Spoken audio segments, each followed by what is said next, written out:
El ventilador de techo chirriaba con cada vuelta, creando un ritmo hipnótico que había acompañado las noches de la familia Herrera durante años. Era el verano de 1993, en Guadalajara, Jalisco, y el aire espeso se colaba por las ventanas abiertas de la casa de adobe en la colonia Santa Teresita, arrastrando consigo el aroma de las tortillas recién hechas del puesto de Doña Carmen y el sonido lejano de los camiones que transitaban por la avenida principal. Paloma Herrera tenía 8 años y el cabello más negro que hubiera visto el barrio. Lo llevaba siempre trenzado por su madre, Doña Esperanza, quien insistía en que las niñas debían verse decentes para ir a la escuela primaria Miguel Hidalgo. Paloma era la menor de 3 hermanos. Rodrigo tenía 14 años y trabajaba los fines de semana en el taller mecánico de su tío Aurelio. Y Miguel acababa de cumplir 11 y soñaba con tener una bicicleta como la del hijo del panadero.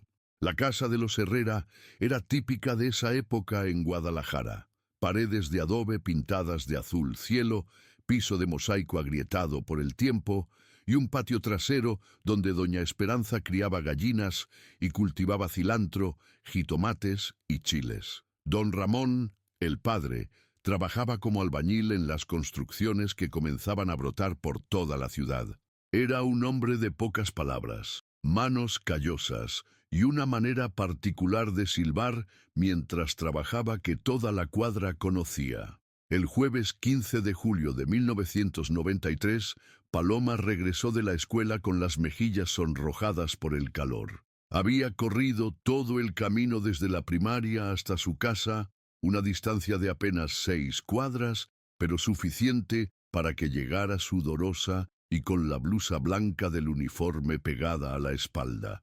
Su mochila de plástico rosado, comprada en el mercado San Juan de Dios, rebotaba contra su cadera mientras corría esquivando los charcos que habían dejado las lluvias de la madrugada. «¡Mamá, ya llegué!», gritó Paloma al traspasar el portón de metal verde que don Ramón había instalado el año anterior, después de que les robaran las macetas del frente. Doña Esperanza estaba en la cocina, preparando agua de Jamaica en una gran olla de peltre, mientras la radio tocaba una canción de Juan Gabriel que se mezclaba con el sonido de los cohetes que anunciaban la misa de 6 en la parroquia de Santa Teresita. «¿Cómo te fue en la escuela, mi amor?», preguntó doña Esperanza, secándose las manos en el delantal bordado que había sido de su suegra. Paloma se dejó caer en una de las sillas de madera del pequeño comedor y comenzó a contar, con la velocidad característica de los niños emocionados, cómo la maestra Leticia les había enseñado a hacer figuras con plastilina y cómo su amiga Brenda había traído dulces de tamarindo para compartir. Rodrigo llegó del taller cerca de las 6 de la tarde, con las manos manchadas de grasa y olor a gasolina impregnado en la ropa. Miguel había pasado la tarde jugando canicas con los vecinos en el callejón que separaba su casa de la de los Morales. Don Ramón regresó cuando el sol ya se había ocultado detrás de los edificios, cargando en el hombro las herramientas envueltas en una lona vieja y con el rostro curtido por años de trabajo bajo el sol jalisciense. La cena transcurrió como siempre: tortillas calientes, frijoles refritos, queso fresco y salsa verde que doña Esperanza preparaba con los chiles de su huerto. La conversación giraba alrededor de los planes para el fin de semana. Don Ramón había prometido llevar a los niños al Parque Agua Azul si terminaba temprano el trabajo del sábado. Paloma había insistido en que quería ver los venados que, según Miguel, vivían cerca del lago artificial. Después de cenar, mientras doña Esperanza lavaba los trastes en el fregadero de concreto del patio, los niños se sentaron frente al televisor Panasonic de 14 pulgadas que don Ramón había comprado usado en Tepito durante un viaje a la Ciudad de México. Era jueves, y eso significaba que pasarían Rosa Salvaje, la telenovela que tenía a medio México pegado a la pantalla.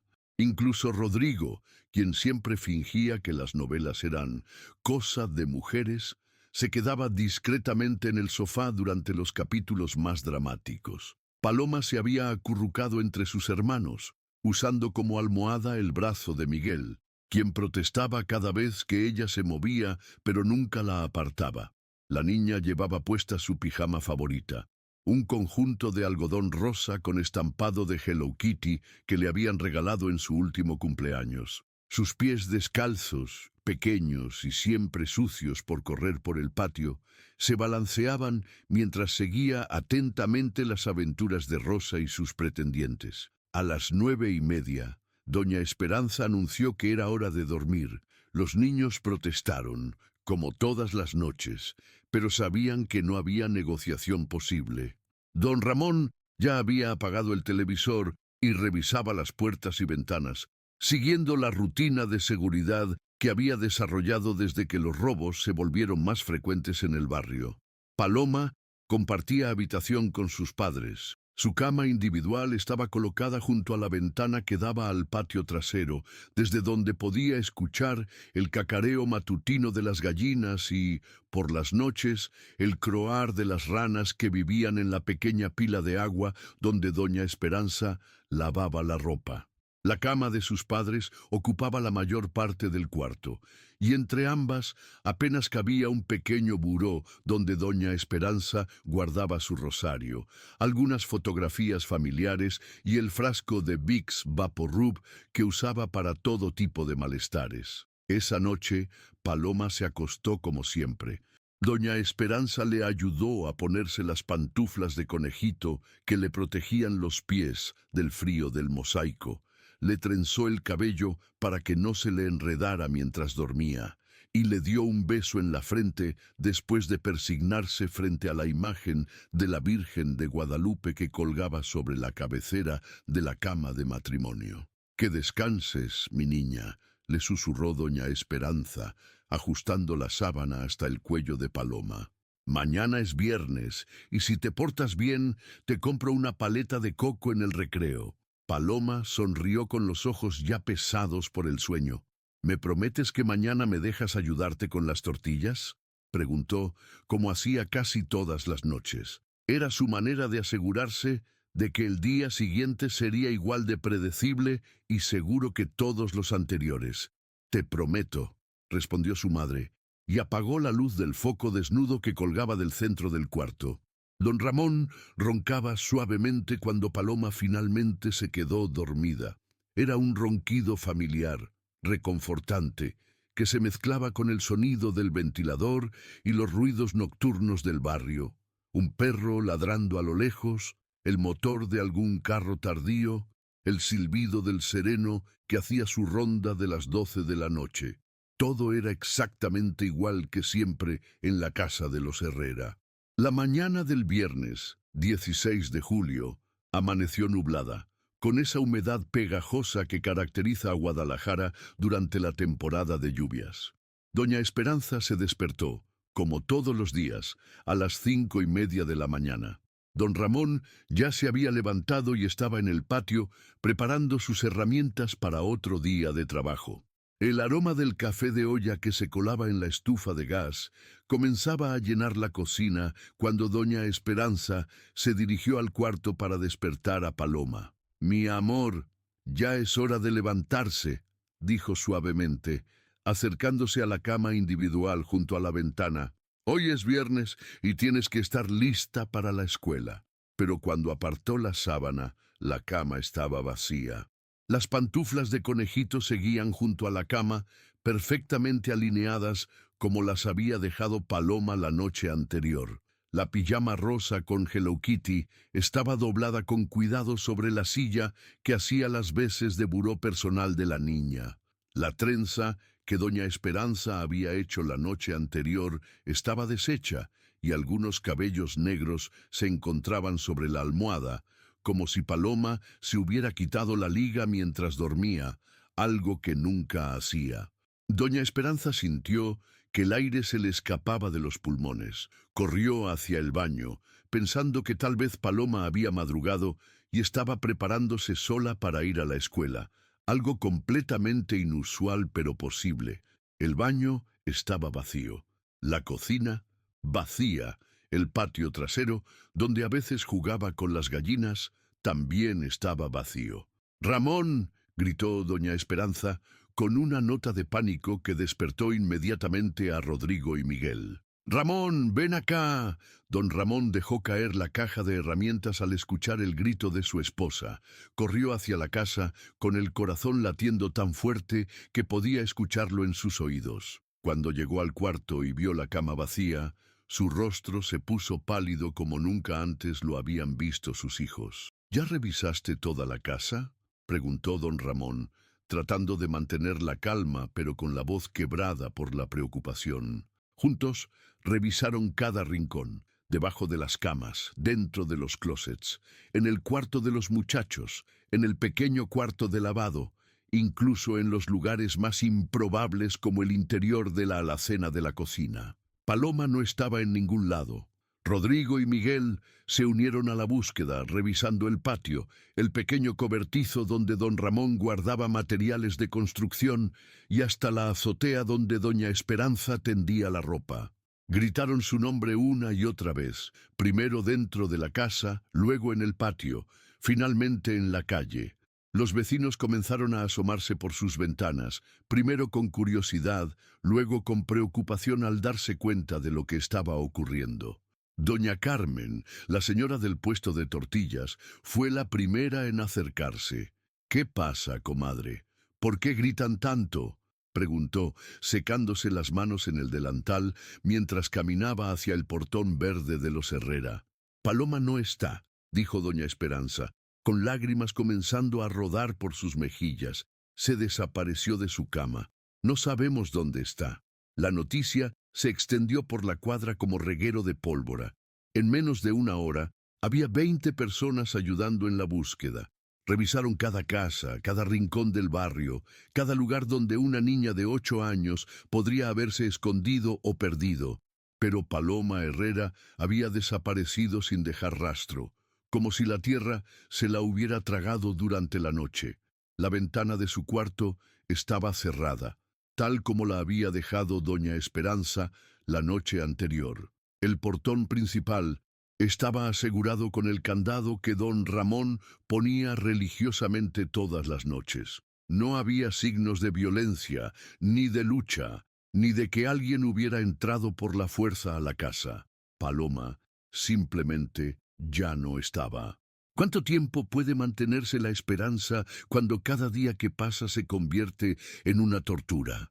Para la familia Herrera, esa pregunta comenzó a cobrar forma desde el momento en que el agente ministerial, Héctor Sandoval, cerró su libreta de notas y les dijo, con la indiferencia de quien ha visto demasiados casos, que harían todo lo posible por encontrar a Paloma. Era el sábado 17 de julio.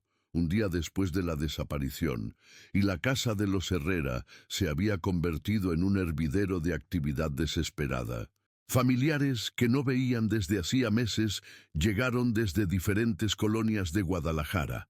La hermana de doña Esperanza, Socorro, que vivía en la colonia del Fresno, el compadre Eustaquio con sus 3 hijos adolescentes, incluso la tía abuela Remedios, de 82 años, que casi no salía de su casa en Tlaquepaque, se presentó con un rosario en las manos y lágrimas en los ojos. El patio trasero, que normalmente era el reino silencioso de las gallinas de doña Esperanza, ahora bullía con conversaciones susurradas, teorías desesperadas y el constante ruido de gente entrando y saliendo. Las mujeres se habían organizado para mantener un flujo constante de café, agua fresca y comida para quienes participaban en las búsquedas. Los hombres formaban grupos que salían cada 2 horas a recorrer diferentes sectores de la ciudad, armados con fotografías de Paloma que habían mandado hacer en la papelería de Don Chuy. La fotografía que eligieron para los volantes era del Festival del Día del Niño en la escuela, tomada apenas 2 meses antes. Paloma aparecía sonriendo, con sus 2 dientes frontales que habían comenzado a cambiar, llevando un vestido blanco con flores bordadas que le había hecho su abuela materna. Sus ojos negros brillaban con esa alegría característica de los niños que aún no conocen el miedo verdadero. Don Ramón no había dormido desde la madrugada del viernes. Sus ojos estaban inyectados de sangre y sus manos, normalmente firmes por años de trabajo con herramientas, temblaban cada vez que encendía un cigarrillo. Había dejado de silbar, y esa ausencia de su ritual matutino creaba un vacío sonoro que toda la cuadra podía percibir. Se había convertido en un hombre obsesionado con revisar cada detalle de la noche de la desaparición, repasando una y otra vez los mismos momentos, como si fuera posible encontrar una pista que había pasado por alto. La ventana estaba cerrada, yo mismo la revisé antes de acostarme, repetía don Ramón a quien quisiera escucharlo. El portón tenía el candado puesto. Nadie pudo entrar desde afuera. Nadie. Rodrigo, el hijo mayor, había madurado 10 años en 2 días. Con apenas 14 años, se había convertido en el traductor entre el mundo adulto de la desesperación y su hermano Miguel, de 11 años, quien alternaba entre hacer preguntas que nadie podía responder y encerrarse en silencios que preocupaban a toda la familia. El taller mecánico de su tío Aurelio había quedado olvidado. Rodrigo no se separaba de sus padres, como si su presencia constante pudiera, de alguna manera, hacer que Paloma apareciera. Miguel había desarrollado una rutina obsesiva. Cada media hora iba al cuarto de sus padres y se quedaba parado frente a la cama de Paloma, como esperando que su hermana materializara de la nada. Tocaba la almohada, movía las pantuflas de conejito, reacomodaba la pijama doblada. Doña Esperanza lo había encontrado varias veces hablándole a la cama vacía, susurrando promesas de que le compartiría sus canicas más bonitas si regresaba.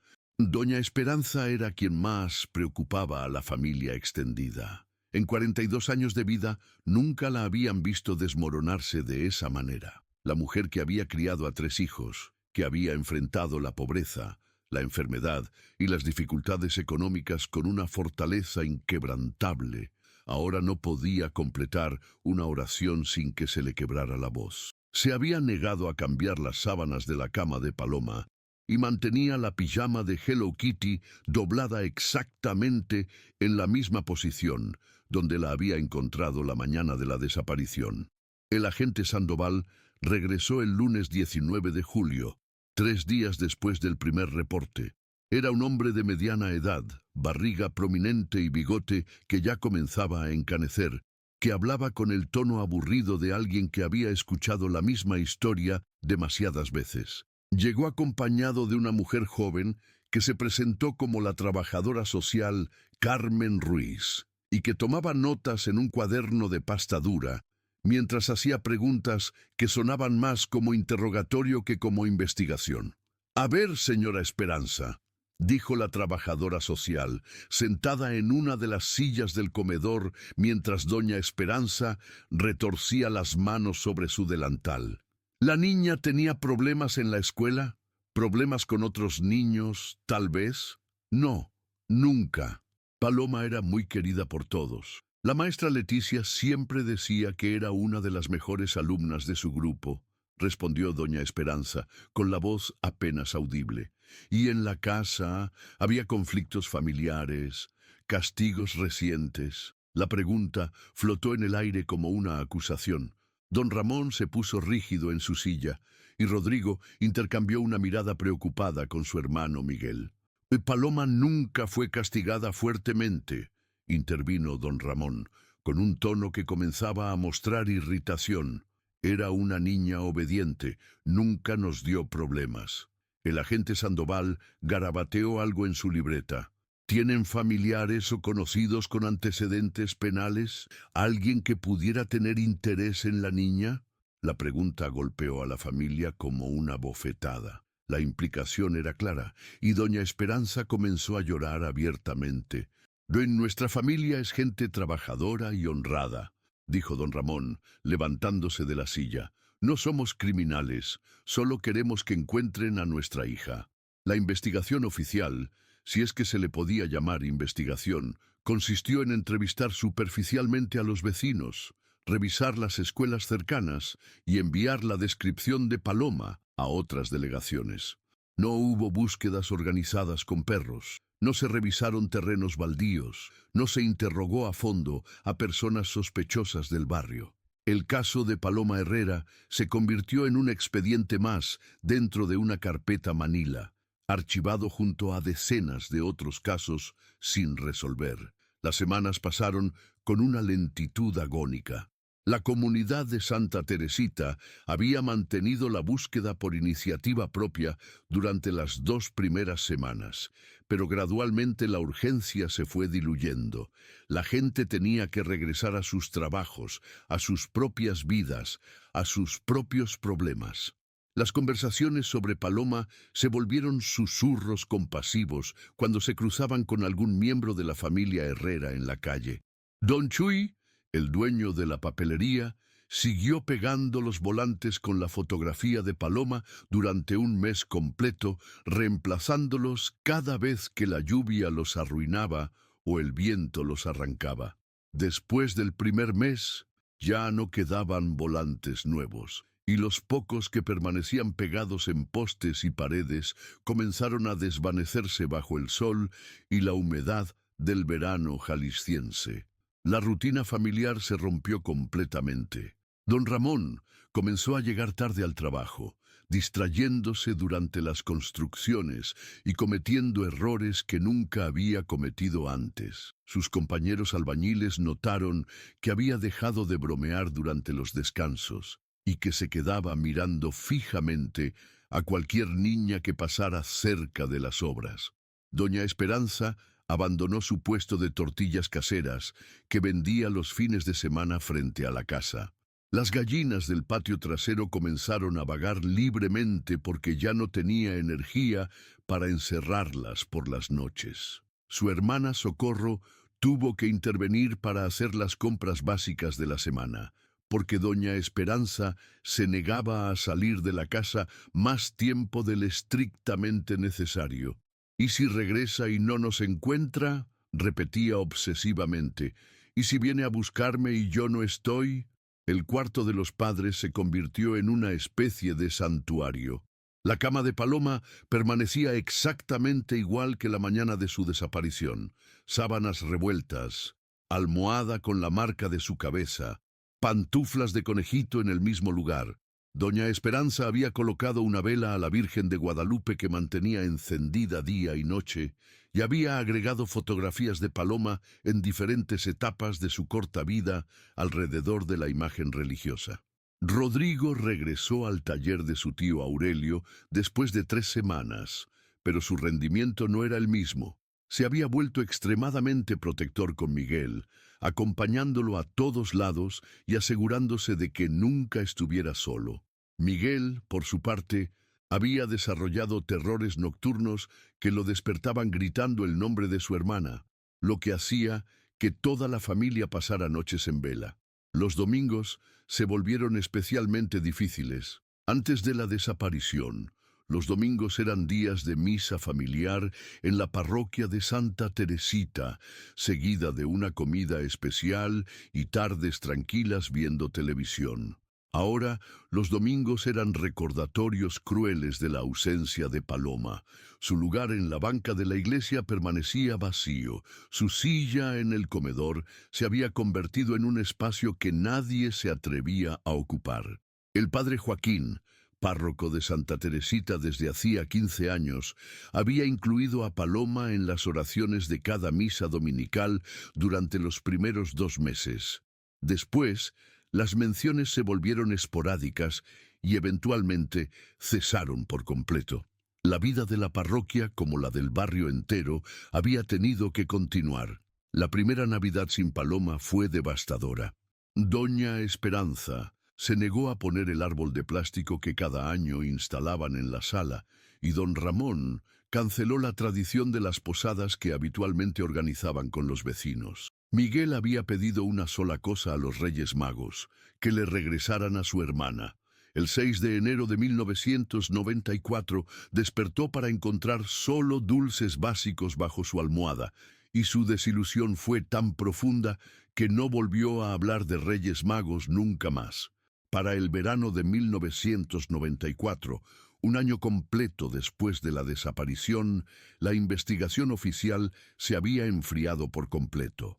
El agente Sandoval había sido transferido a otra delegación, y el nuevo responsable del caso, el agente Torres, mostró aún menos interés en revisar expedientes viejos. Cuando don Ramón se presentó en la delegación para preguntar sobre avances, le dijeron que el caso seguía activo, pero que no había nuevas pistas que investigar. La familia había aprendido a vivir con un dolor permanente que se manifestaba de maneras inesperadas.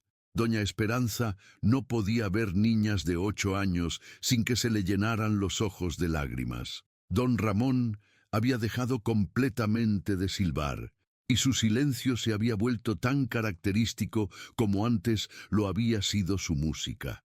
Rodrigo se había convertido en un adolescente serio y responsable antes de tiempo, mientras Miguel había desarrollado una timidez extrema que preocupaba a sus maestros. Los cumpleaños se volvieron días de luto. El 12 de marzo de 1994, cuando Paloma habría cumplido 9 años, doña Esperanza mandó decir una misa en su honor y preparó su pastel favorito de 3 leches, que nadie en la familia pudo probar. El pastel se quedó completo sobre la mesa del comedor durante 3 días, hasta que doña Carmen, la vecina, lo retiró discretamente mientras la familia dormía. Los vecinos habían aprendido a convivir con la tragedia de los Herrera. Algunos ofrecían ayuda ocasional y palabras de consuelo. Otros, incómodos con el dolor permanente de la familia, habían comenzado a evitarlos sutilmente. Los niños del barrio ya no jugaban frente a la casa de los Herrera, como si hubieran desarrollado instintivamente la sensación de que ese lugar estaba marcado por algo terrible. Para el segundo aniversario de la desaparición, en julio de 1995, incluso las menciones esporádicas de Paloma habían cesado en las conversaciones del barrio. La vida cotidiana de Santa Teresita había absorbido la tragedia y había seguido adelante, como sucede siempre con las comunidades que aprenden a vivir con sus heridas abiertas. Don Ramón había envejecido 10 años en 2. Su cabello, que en 1993 apenas tenía algunas canas, ahora era completamente gris. Sus manos seguían siendo hábiles para el trabajo de construcción, pero habían perdido la seguridad que las caracterizaba. Doña Esperanza había adelgazado considerablemente, y sus ojos tenían esa expresión perpetuamente distante de las madres que han perdido hijos. Rodrigo cumplió 16 años en 1995 y había comenzado a trabajar tiempo completo en el taller de su tío Aurelio. Sus planes de terminar la preparatoria se habían pospuesto indefinidamente porque la economía familiar requería de su ingreso. Miguel, ahora de 13 años, se había vuelto un estudiante ejemplar, como si el exceso de responsabilidad pudiera de alguna manera compensar la ausencia de su hermana. El cuarto de los padres seguía siendo un santuario. La cama de Paloma permanecía intacta, sus juguetes en el mismo lugar, su ropa guardada en los mismos cajones. Doña Esperanza había agregado más fotografías a lo largo de los años, creando una especie de altar que se había expandido por toda una pared del cuarto. Cada 16 de julio, aniversario de la desaparición, encendía velas adicionales y pasaba el día completo sentada junto a la cama vacía. La esperanza, esa fuerza cruel que mantiene vivos a los corazones rotos, seguía latiendo débilmente en el pecho de doña Esperanza. Cada vez que sonaba el teléfono, cada vez que tocaban la puerta, cada vez que veía una niña de lejos que caminara de manera similar a como caminaba Paloma, su corazón se aceleraba con la posibilidad imposible de que fuera el momento del milagro.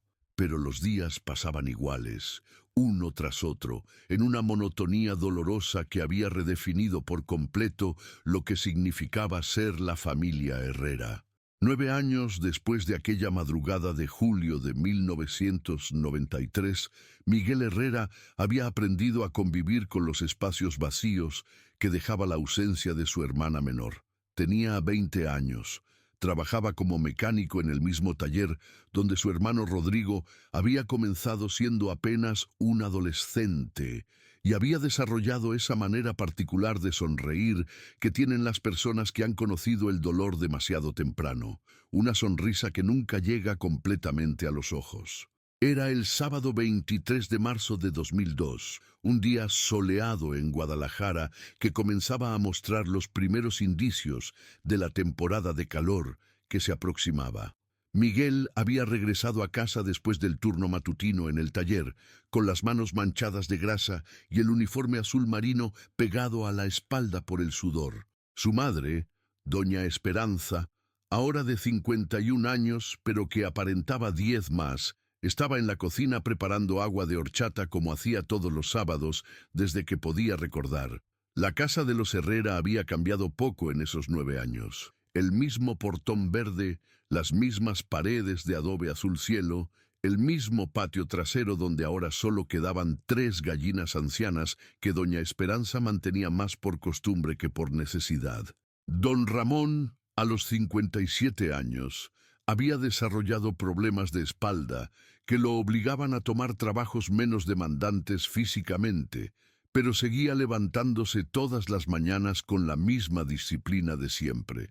Rodrigo se había casado 2 años antes con Leticia, una muchacha de la colonia vecina que trabajaba como secretaria en una clínica dental, y ahora vivían en un pequeño departamento cerca del centro de Guadalajara. Su visita semanal a la casa familiar era una tradición sagrada que nunca se saltaba, y ese sábado había llegado con noticias. Leticia estaba embarazada de 3 meses. Va a ser niña, había anunciado Rodrigo durante la comida, mientras doña Esperanza se secaba las manos en el mismo delantal bordado que usaba desde hacía años. El doctor dice que es muy probable que sea niña.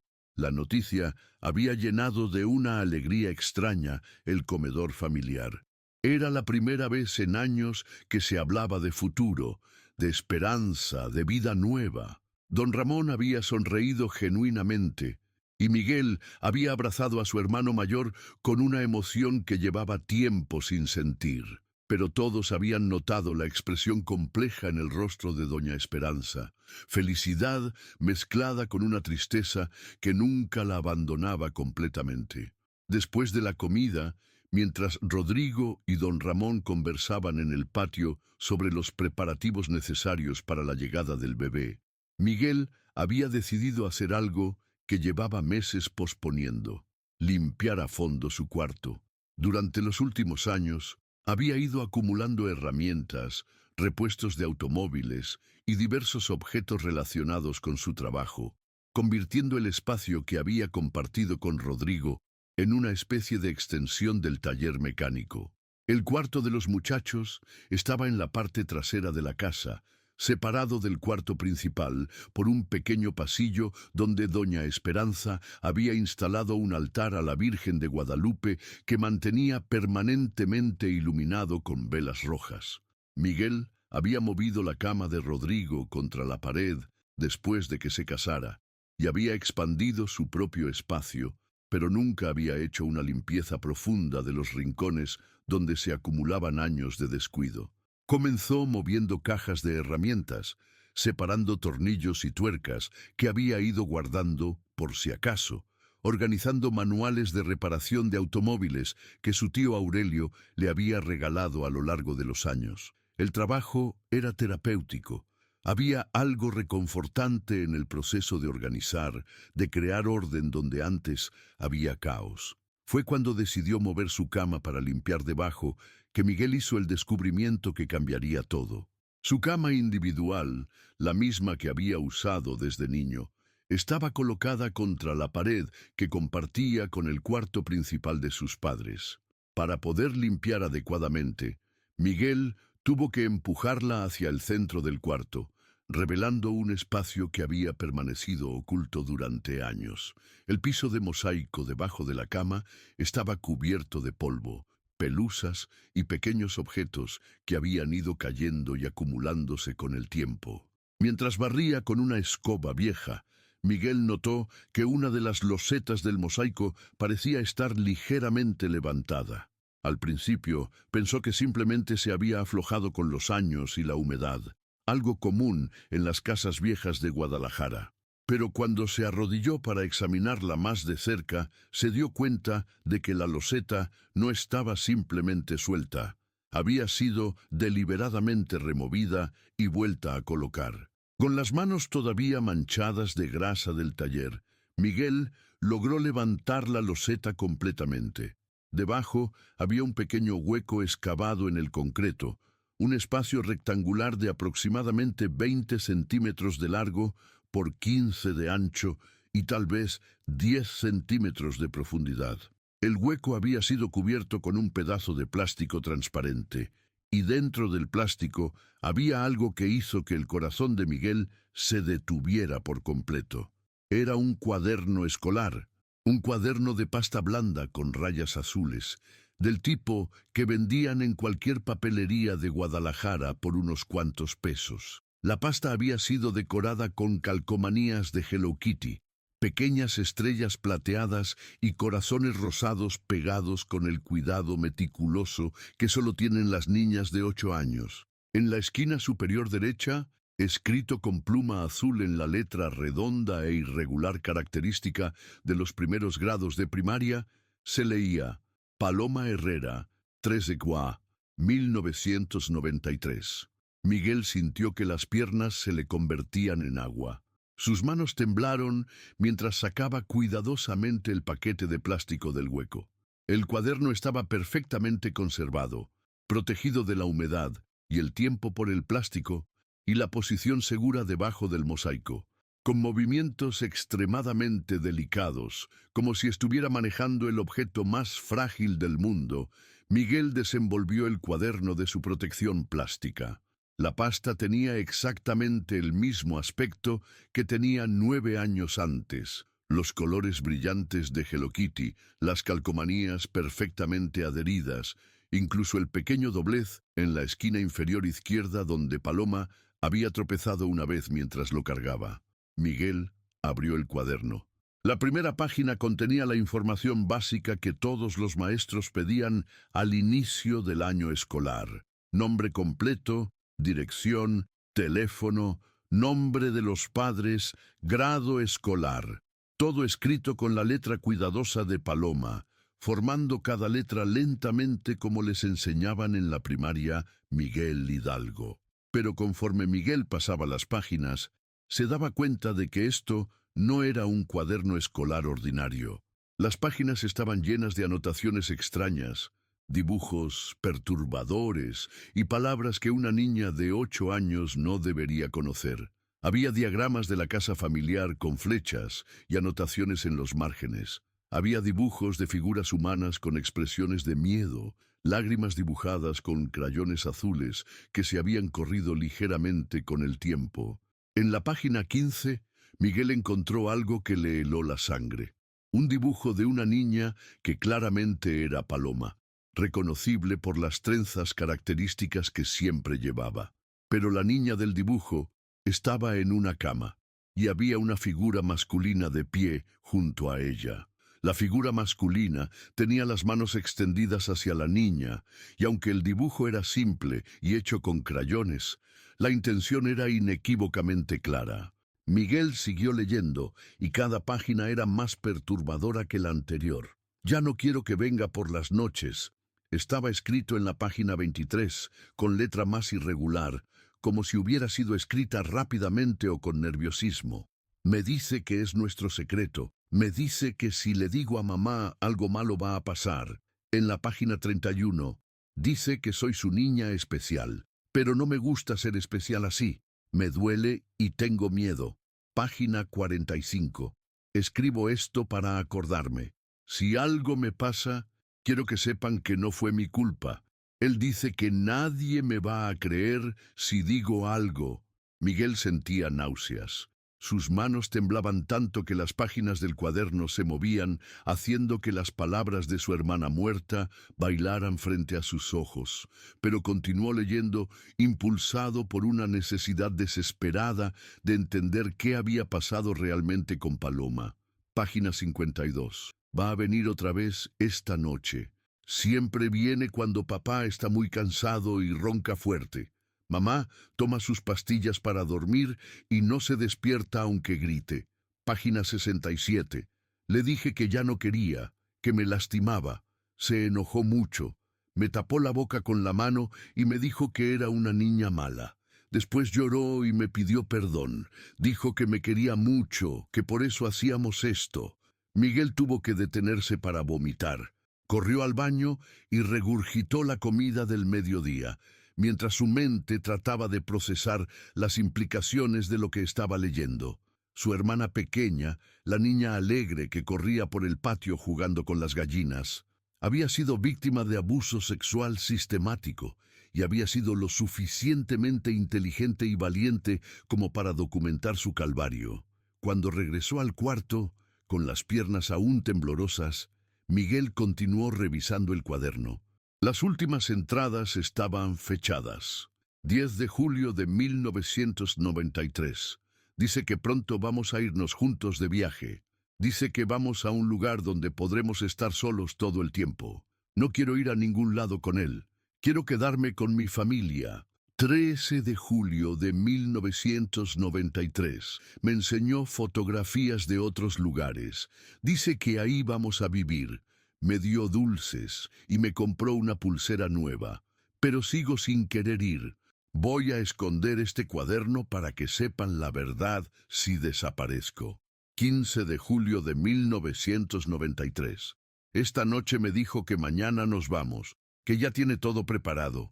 Me dijo que si grito o trato de despertar a mis papás, les va a hacer daño. Tengo mucho miedo. Estoy escribiendo esto después de que se fue. Si encuentran este cuaderno, por favor sepan que yo no me quise ir. Por favor encuéntrenme. Esa era la última entrada. Al día siguiente, 16 de julio de 1993, Paloma había desaparecido de su cama. Miguel cerró el cuaderno y se quedó sentado en el piso de su cuarto durante lo que le parecieron horas, pero probablemente fueron solo minutos. El descubrimiento lo había golpeado como un tren de carga. Su hermana no había desaparecido misteriosamente. Había sido secuestrada por alguien que llevaba meses abusando de ella sistemáticamente, alguien que había planeado meticulosamente llevársela. Pero el cuaderno no revelaba la identidad del abusador.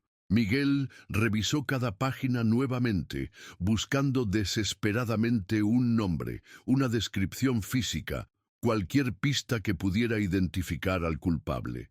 Paloma había sido cuidadosa en sus anotaciones, documentando fechas, horarios y situaciones, pero nunca había escrito explícitamente quién era el hombre que la visitaba por las noches. Sin embargo, había pistas. En la página 28, Paloma había escrito: «Sabe dónde está la llave extra que papá esconde debajo de la maceta. Entra sin hacer ruido y ya sabe cuál es mi cama». Página 34. Conoce a toda mi familia. Sabe los nombres de Rodrigo y Miguel. Sabe que mamá toma pastillas para dormir. Sabe los horarios de papá. Página 41. Dice que me ha estado viendo crecer desde que era bebé. Dice que siempre supo que yo iba a ser su favorita. La descripción apuntaba a alguien cercano a la familia, alguien que tenía acceso regular a la casa, alguien en quien confiaban lo suficiente como para conocer sus rutinas íntimas y sus hábitos de seguridad. Miguel sintió una oleada de rabia tan intensa que tuvo que apretar los puños para no golpear la pared. Durante 9 años había vivido con la incertidumbre, con la pregunta constante de qué había pasado con Paloma. Sus padres habían envejecido prematuramente. Su madre había desarrollado una depresión de la cual nunca se había recuperado completamente, y toda la familia había cargado con la culpa de no haber podido protegerla. y ahora resultaba que alguien conocido, alguien en quien habían confiado, había estado abusando de Paloma durante meses antes de llevársela definitivamente. Con el cuaderno apretado contra el pecho, Miguel salió de su cuarto y caminó hacia la cocina, donde doña Esperanza seguía preparando agua de horchata mientras tarareaba distraídamente una canción que solía cantarle a Paloma para que se durmiera. «Mamá», dijo Miguel, con una voz que salió más quebrada de lo que había pretendido, «necesitas sentarte. Encontré algo de Paloma». Doña Esperanza se detuvo inmediatamente. La cuchara de madera con la que estaba mezclando la horchata se le cayó de las manos y golpeó el piso de mosaico con un sonido sordo que pareció resonar por toda la casa. «¿Qué encontraste?», preguntó, con esa mezcla de esperanza y terror que había caracterizado su voz durante los últimos 9 años cada vez que alguien mencionaba el nombre de su hija desaparecida. Miguel le mostró el cuaderno. Y cuando doña Esperanza vio las calcomanías de Hello Kitty y la letra inconfundible de Paloma, sus piernas se doblaron y tuvo que agarrarse del borde de la mesa para no caer. «Dios mío», murmuró, «Dios mío, es de ella, es de mi niña». La verdad tiene una manera particular de emerger. No llega como un rayo que ilumina súbitamente la oscuridad, sino como agua que se filtra lentamente a través de grietas que llevaban años formándose.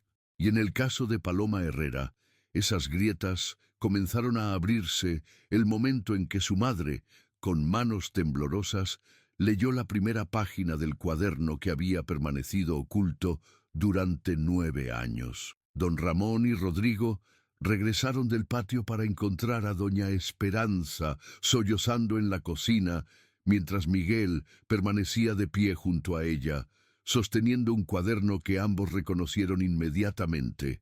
Las calcomanías de Hello Kitty, aunque descoloridas por el tiempo, seguían siendo inconfundiblemente las que Paloma había pegado con tanto cuidado en sus útiles escolares. «¿Dónde encontraste esto?», preguntó don Ramón, tomando el cuaderno con la reverencia que se reserva para las reliquias sagradas. Sus manos, curtidas por décadas de trabajo de construcción, temblaron ligeramente mientras pasaba las páginas, tratando de procesar lo que estaba leyendo. Miguel explicó el descubrimiento del hueco bajo el mosaico, cómo Paloma había escondido evidencia de los meses de abuso que había sufrido antes de desaparecer.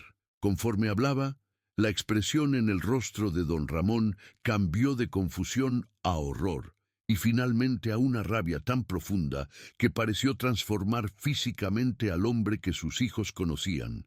Rodrigo leyó por encima del hombro de su padre, y cuando llegaron a los dibujos y las descripciones más explícitas del abuso, tuvo que salir corriendo al patio para vomitar.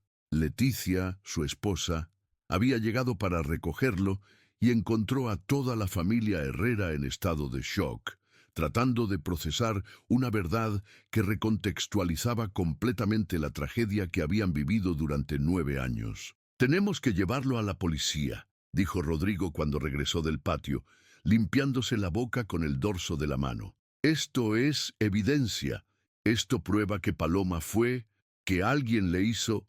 No pudo completar la oración, pero don Ramón estaba estudiando las páginas con una intensidad que preocupaba a sus hijos. Había algo en su expresión que sugería que las piezas estaban comenzando a encajar de una manera que no le gustaba. «Esta persona conocía demasiado sobre nosotros», murmuró don Ramón, releyendo las anotaciones de Paloma. «Sabía sobre las pastillas para dormir de tu madre.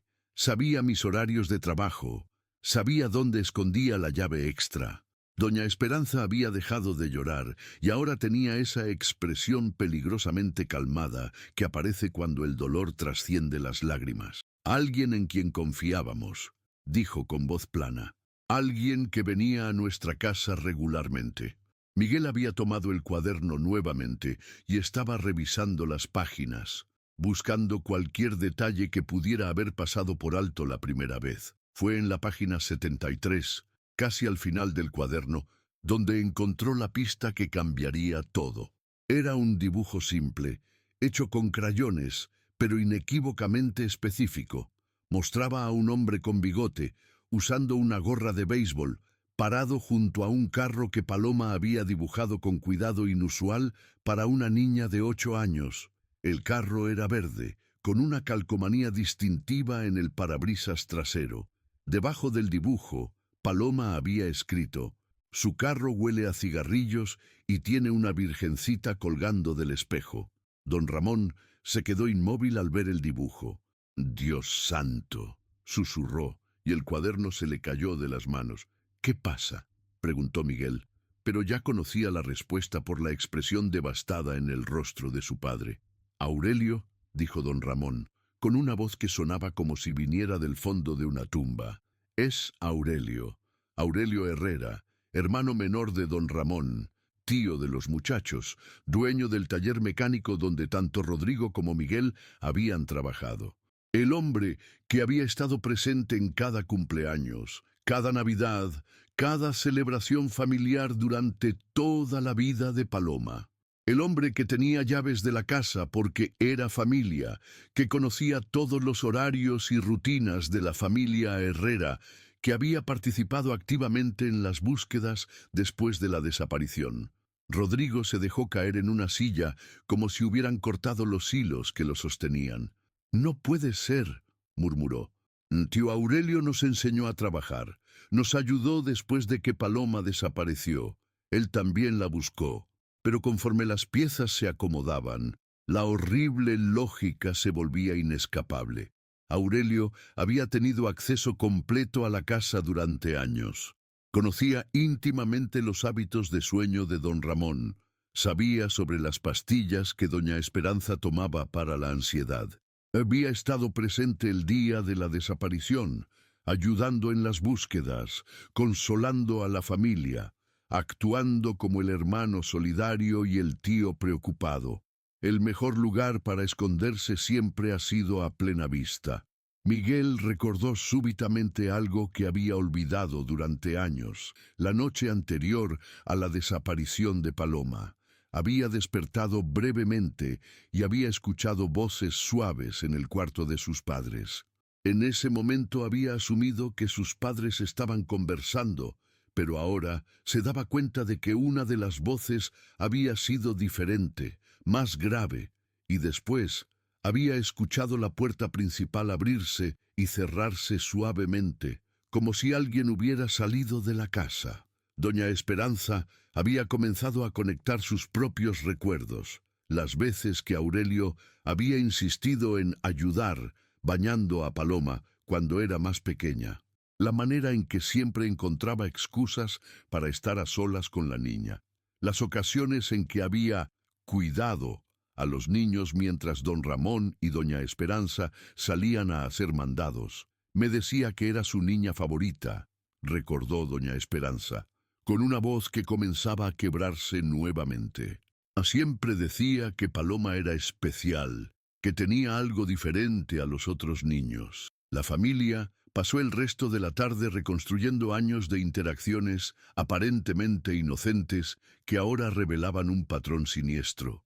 Aurelio había estado preparando meticulosamente el terreno durante años, ganándose la confianza total de la familia, estableciendo rutinas que le daban acceso regular y privado a Paloma. Al día siguiente, domingo 24 de marzo de 2002, don Ramón tomó la decisión más difícil de su vida. Con el cuaderno de Paloma en una bolsa de plástico y acompañado por Miguel y Rodrigo, se dirigió a la casa de Aurelio en la colonia del Fresno. Aurelio vivía solo desde la muerte de su esposa 5 años antes. Su casa era pequeña pero bien mantenida, con un patio trasero donde reparaba carros como trabajo extra los fines de semana. Cuando abrió la puerta y vio a su hermano mayor, acompañado por sus 2 sobrinos, su expresión cambió inmediatamente. «Ramón», dijo Aurelio, tratando de mantener un tono casual, «¿qué los trae por acá tan temprano?». Don Ramón no perdió tiempo en preámbulos. «Encontramos el cuaderno de Paloma», dijo, observando cuidadosamente la reacción de su hermano. El rostro de Aurelio se puso pálido, pero trató de mantener la compostura. ¿Qué cuaderno? No entiendo de qué hablas. Miguel sacó el cuaderno de la bolsa y lo abrió en la página donde estaba el dibujo del hombre con gorra y el carro verde. Este cuaderno, dijo, mostrándole la página, el que ella escondió antes de que la secuestraras. Aurelio retrocedió un paso y por un momento pareció que iba a negar todo. Pero algo en la expresión de su hermano mayor, algo en la manera en que Rodrigo y Miguel lo miraban con una mezcla de asco y rabia, le hizo entender que las mentiras ya no servirían. Fue un accidente, dijo finalmente, con voz apenas audible. No era mi intención que las cosas llegaran tan lejos. La confesión que siguió no fue dramática ni cinematográfica. No hubo gritos ni llanto desconsolado. Aurelio habló con la voz monótona de alguien que había cargado con un secreto terrible durante 9 años y que finalmente había encontrado alivio en liberarse de él. Había comenzado abusando de Paloma cuando ella tenía 6 años. Al principio fueron juegos que gradualmente escalaron hasta convertirse en abuso sexual completo. Paloma había tratado de resistirse conforme creció y comenzó a entender que lo que pasaba no estaba bien, pero Aurelio la había manipulado con amenazas contra su familia y promesas de que era normal entre personas que se querían mucho. La noche del 15 de julio de 1993, Aurelio había llegado a la casa de los Herrera como lo había hecho docenas de veces antes. Pero esa noche, Paloma le había dicho que ya no quería que la tocara, que iba a contarle todo a sus padres sin importar las consecuencias. Se puso histérica, dijo Aurelio, evitando la mirada de su hermano. Comenzó a gritar que me odiaba, que iba a contarle todo a Esperanza. Tuve que taparle la boca para que no despertara a toda la casa. En el forcejeo, Paloma se había golpeado la cabeza contra el marco de la cama. Aurelio insistía en que había sido un accidente, que no había tenido la intención de lastimarla, pero cuando se dio cuenta de que la niña no se movía, entró en pánico. Pensé que solo estaba desmayada, mintió, aunque todos sabían que estaba minimizando lo que realmente había pasado. La cargué hasta mi carro, pensando que la llevaría al hospital, pero cuando llegué, ya era demasiado tarde. Don Ramón había permanecido inmóvil durante toda la confesión, pero cuando Aurelio llegó a esa parte, su autocontrol se desmoronó completamente. Se lanzó contra su hermano menor con una violencia que sorprendió incluso a sus propios hijos. Miguel y Rodrigo tuvieron que separar a los dos hombres, sujetando a su padre mientras Aurelio se incorporaba del suelo con sangre corriendo de la nariz. ¿Dónde está?, rugió don Ramón. ¿Dónde está mi hija? Aurelio se limpió la sangre con la manga de su camisa y por primera vez durante la confrontación mostró algo parecido al remordimiento genuino.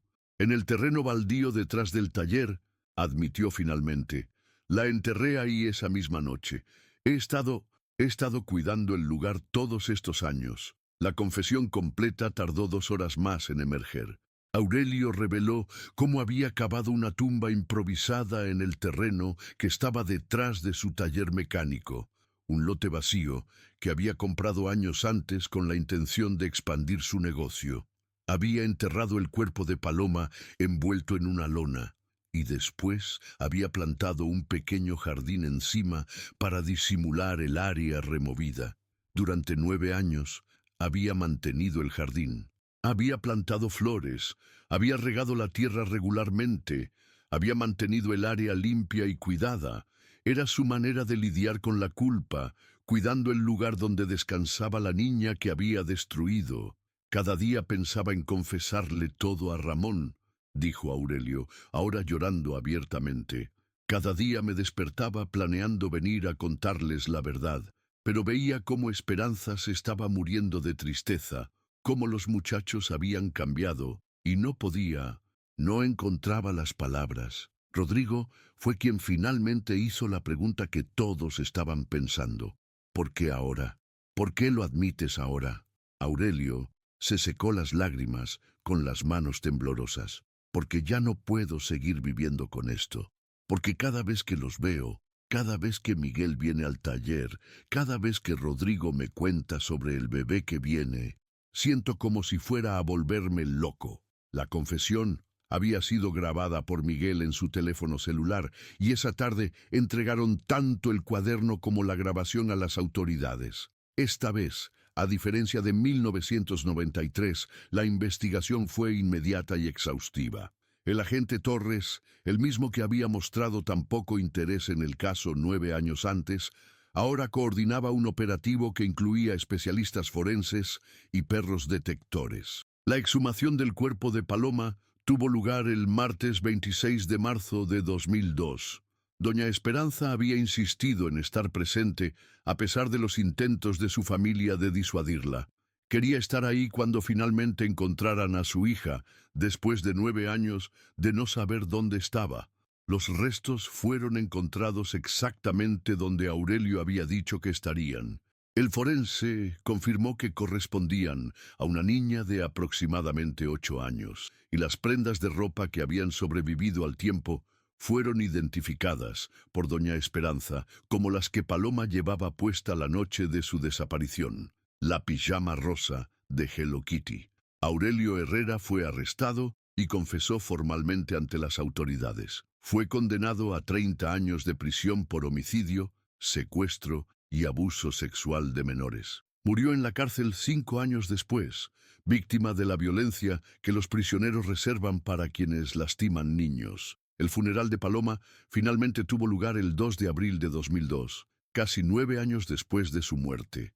La iglesia de Santa Teresita se llenó completamente. Vinieron no solo familiares y amigos, sino también vecinos que la habían conocido, compañeros de la primaria Miguel Hidalgo, que ahora tenían 17 años, y decenas de personas de la comunidad que habían participado en las búsquedas originales. Doña Esperanza pudo finalmente despedirse de su hija. Durante 9 años había vivido con la tortura de no saber qué había pasado, de imaginarse a Paloma perdida, asustada, tal vez todavía viva en algún lugar esperando que vinieran por ella. Ahora, aunque el dolor era diferente, al menos había certeza.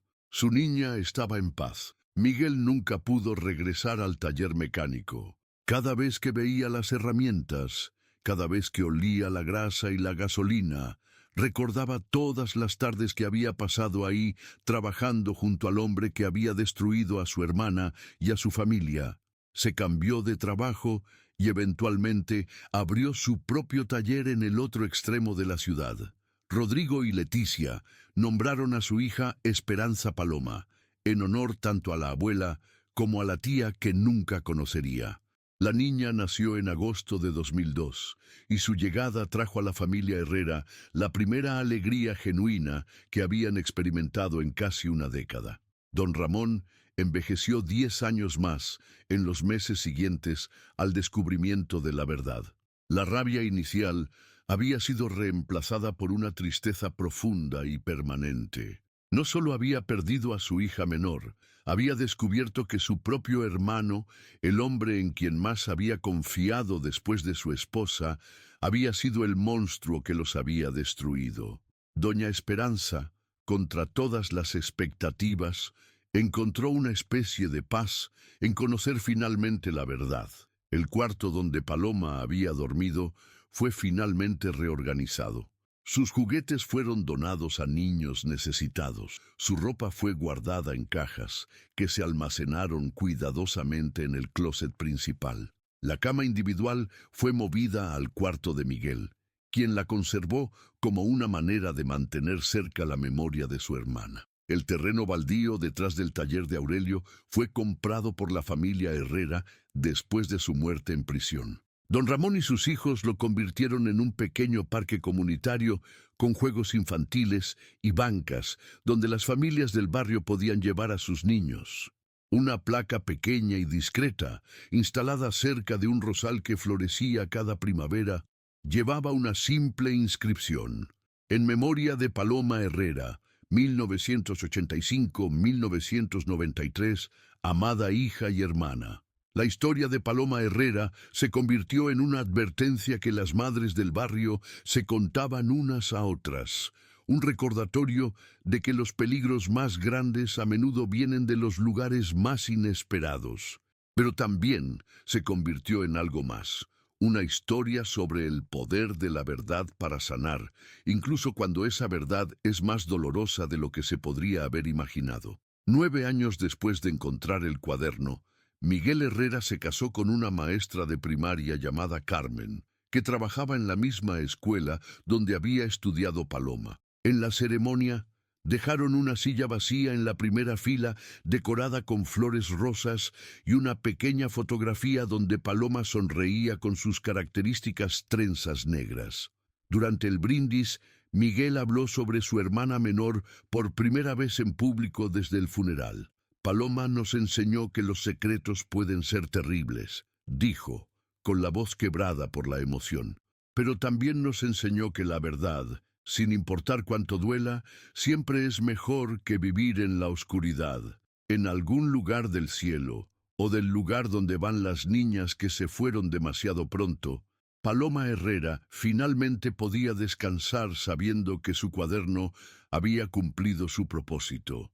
Había revelado la verdad que ella había sido demasiado pequeña para contar, pero lo suficientemente valiente para documentar. Y en la colonia Santa Teresita de Guadalajara, donde el aroma de las tortillas de Doña Carmen sigue llenando las tardes y los ventiladores de techo siguen chirriando con el mismo ritmo hipnótico de siempre, la familia Herrera aprendió a vivir con una nueva clase de dolor, el dolor de la certeza, que aunque terrible, era infinitamente preferible a la tortura de nunca saber qué había pasado realmente con la niña de 8 años, que había desaparecido de su cama una noche de julio de 1993.